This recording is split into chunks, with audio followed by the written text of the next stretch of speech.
Hey everyone, how you doing? Welcome to the channel. It's TBR time today, so let's go and find out what I've put on my reading plan for July.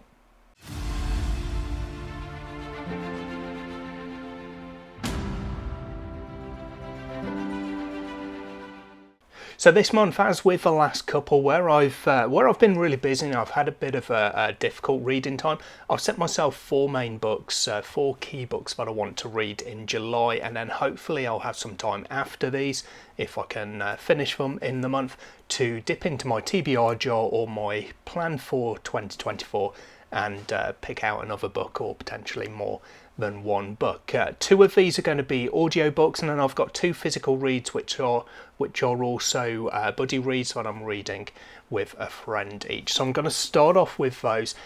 This first one is, well, I've already spoken about it because I planned it. I think it was supposed to be on my April TBR and we just didn't get round to it, but it's book 3 of Vaishivka by E.C. Greaves, Mother of the Bond. I really enjoyed the first book in this series, Daughter of the Beast. Second book I didn't enjoy quite as much. I don't know if it was the novelty value had gone or where I was just starting to come into not quite a slump but a busy time, and where I wasn't enjoying books quite as much because I wasn't finding as much reading time to get into them. But I'm hoping that this chunkiest of the three in this trilogy is going to be a good end to the series. I am really looking forward to it. It's way overdue. As I say, it was supposed to be, I think, April, then we moved it to June. We didn't get to it in June, but me and my book bestie Nina are planning to read this towards the end of July and knock off this trilogy. As I've said, I've really enjoyed it overall. It's a fantastic world that we've got here with all of these non-humans, basically. There's not a single human character in here, or kind of in this world, I guess. They are all different, what you might call fae, or kind of Slavic, for the most part, folklore creatures and personalities. So it's a really interesting, really vibrant world. I'm looking forward to it. I'm hoping for a real cracker of a finale, and I'll find out in a couple of weeks' time. Second buddy read that I'm going for is also a follow-up book in the series. So like with Mother of a Bond, I'm not going to talk too much about what to expect from the book itself, but my friend Chad, the hiking reader, and myself, we're going to be reading Rise Red Kingdom. This is book 2 of Burn Red Skies by Kirsten Espinosa Rosero. It was quite a while ago actually that I read this, what is it, SPF BO7 finalist, I think Burn Red Skies was. But it was a really interesting one, some cool dragons, some really interesting magic across kind of different realms, I guess, where you had kind of fire and ice in particular, but I think maybe air, earth, you know, the kind of elemental magics. It made it a really interesting world and some cool characters. And I liked as well that there was a what was she, a mute character, I think, Dove, I seem to remember her name being, who was really interesting, and the way that she was portrayed, it actually took me a while to realise that she was mute, because she was kind of talking, she was interacting with characters, and it wasn't until a couple of chapters worth of her interactions that I thought, hang about, she's not actually said a single word of dialogue. It was just that well written and that engrossing. But there's some really cool characters, scenarios and world building in here. I'm really looking forward to get into this one. Again, it's one that's been on my TBR for a while. It's been on my list for quite a good time since I picked up this hardcover edition, which, by the way, looks gorgeous. I love those colours on here. And yeah, this one's going to be the first physical read that I get to in July. On to the audiobooks then, and this first one I've already started because I did get to the end of my previous audiobook a little bit earlier. I've only read the first chapter and quite enjoyed it, but this is King of Ashes by Raymond E. Feist. This is book 1 of the Firemane saga, and I'm quite interested and looking forward to reading this one because I like Feist's work. I've read a lot of his books. I've gone through the 30 or so books that make up the overall Rift War cycle, and I've recently also read, well, it's one of the books within that kind of almost a spin-off series in a sense, the Empire trilogy. So I read Daughter of the Empire, which was co-written by Janny Wirtz, and I enjoyed most of those. Towards the end of the Rift War cycle, it did start to lose its way a little bit to me, or for me, but This one I've got high hopes for as a brand new series.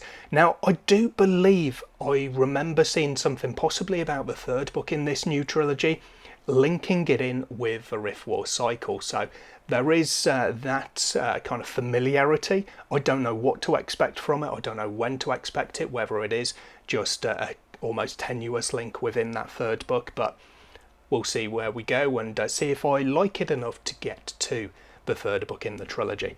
I'll tell you a bit about it. A Kingdom Will Burn. This is volume 1 of the Fire Main saga. The royal family of Ithrace has been slaughtered. Now only 4 kingdoms remaining gone, but they're on the brink of war. Their leaders terrified that the newborn Ithraci heir may have survived and been smuggled away, destined to grow up with revenge in his heart. Declan is a gifted apprentice blacksmith, content in the learning of his craft, until slavers descend on his peaceful village, forcing him to flee, taking with him priceless knowledge of an ancient method for forging powerful weapons. On the secret island realm of the Quelli Nascotti, 3 young friends are being schooled as assassins and spies. Dante, son of a senior master, Hava, a fierce, serious girl and gifted fighter, and Hatu, a lad burdened with unexpected fury, whose hair is a bright and fiery shade of red.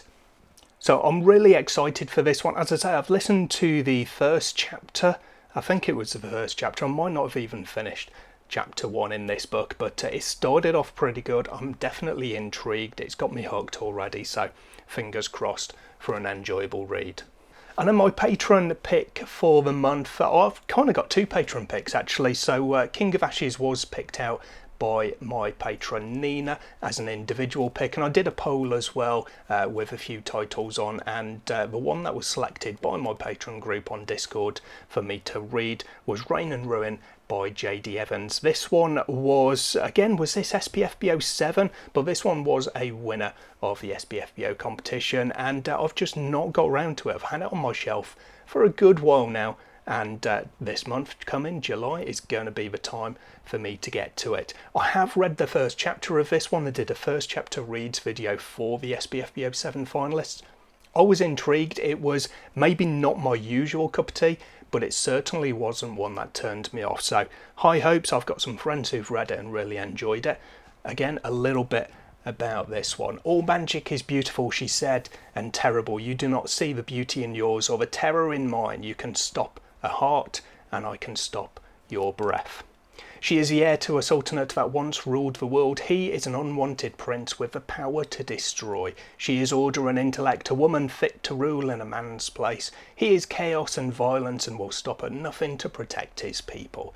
His magic answers hers with shadow for light. They need each other, but the cost of balance may be too high a price. Magic is dying, and the only way to save it is to enlist mages who wield the forbidden power of death. Mages cast out centuries ago in a brutal and bloody war. Now a new war is coming, science and machines to replace magic and old religion. They must find a way to save their people from annihilation and balance the sacred wheel. But first they will have to balance their own forbidden passion. His peace for her tempest, his restlessness for her calm. Night and day, dusk and dawn, the end and the beginning. So again, good things that I've heard about this one. I'm very intrigued because it's a little bit outside of my usual wheelhouse, but we'll see how that one goes. So we are 4 books to start off my TBR for July, and then we will see how these go and where it takes me afterwards if there is time within the month. What have you got on your July reading plan? If you set one, let me know in the comments down below. I'll be interested to hear. That's all for today. I hope to see you in the next video sometime soon. Until then, as always, take care of yourselves, read some good books. Bye for now.